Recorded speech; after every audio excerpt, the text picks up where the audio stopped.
Welcome. I'm glad that you're here with us today as we continue our chronological read through of the Bible. Our last reading detailed the battle and the great victory that God granted Gideon against the Midianites. In today's reading, Gideon's going to follow up on that victory by pursuing the Midianites even further. Noticeably absent in this is the Lord's presence in the battle of today's reading. Yesterday, clearly, he was very present. Today, not so much. And also the questionable behavior of Gideon as he exacts revenge on the cities of Succoth and Penuel, who refused to provide bread to his hungry men, and also the revenge that Gideon extracts from the two additional Midianite kings that he captures. It's not so much that these kings are killed, it's the reason why they're killed that is questionable, I guess we should say at this point. But before we get to that, the leaders of Ephraim confront Gideon about why Ephraim had not been included in the troops that participated in the original battle. It was a great victory for the Lord and for Israel, and well, Ephraim felt left out. Well, Gideon responds with flattery as he regales the Ephraimites with the tales of their great accomplishments. Remember, Ephraim is a large tribe, and they have accomplished great things. So he reminds them of that, and then he minimizes his own present success in the face of their successes. Satisfied, the Ephraimites go their way peacefully. Gideon's intent now on pressing his advantage against the Midianites, but his original 300 men who are traveling with him, well, quite frankly, they're exhausted. They're hungry. They ask for bread from the people of Sukkoth. But the people of Sukkoth live very close to the Midianites, and if Gideon is not successful, which they apparently suspect he won't be, they fear that they would suffer great reprisal at the hands of the Midianite kings. So they refuse to help, actually even ridicule Gideon.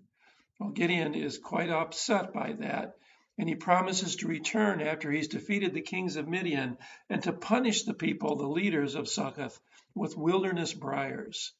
The people of Peniel also deny Gideon's request for sustenance, for bread. So Gideon goes on his way without their help, and he captures the two Midianite kings that the people of Succoth and Penuel had feared. He also detains a young man from Succoth, and he gets from him the names of its elders and officials. Then Gideon returns to Sukkoth, and he shows them the Midianite kings that they had feared, and he punishes the leaders just as he said he would. Then he goes on to the city of Peniel, and he kills the men of the city. Revenge, especially revenge against your fellow Israelites, it's not necessarily befitting a leader of God's people. Finally, Gideon takes revenge on the kings of Midian for their role in killing his brothers. So we see here, a lot of revenge going on that isn't clearly commanded by God. So we wonder a little bit what's happening. The shortcomings in Gideon's character, they don't end there. Once the rout of the Midianites is completed, the people want Gideon to become their king. But Gideon refuses, telling them that God is their king. Well, that is definitely good and proper.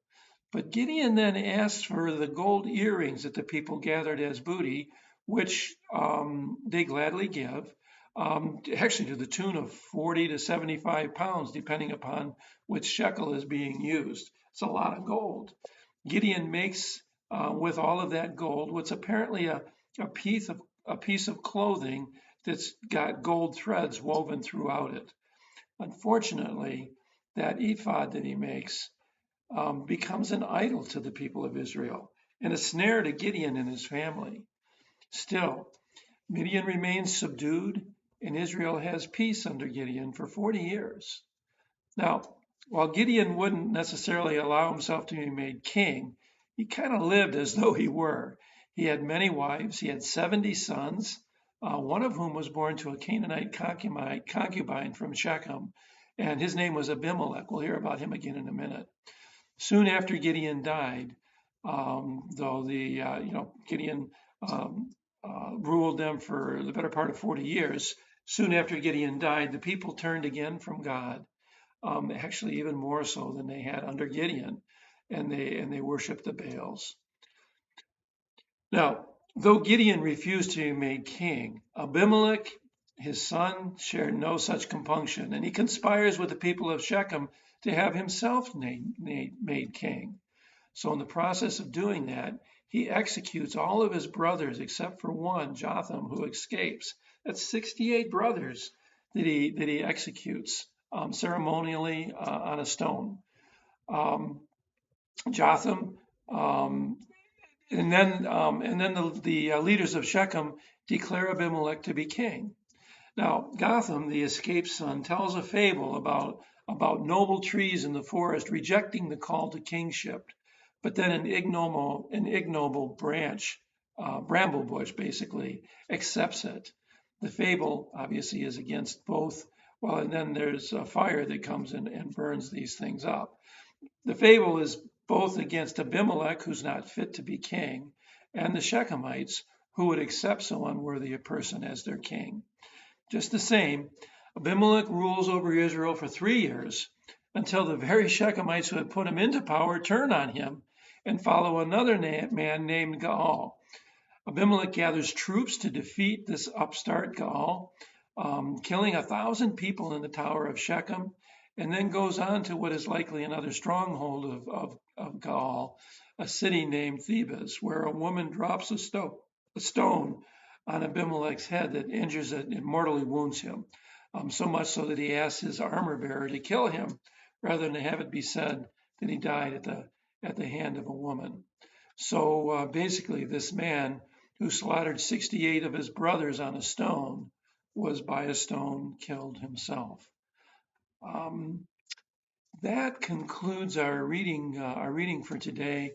May God continue to be with you and bless you as you read. I pray that you are learning and growing, and actually probably ended up with quite a number of questions as you're working your way through Judges. It's a fascinating book from that standpoint. There are a number of things that we really don't understand completely.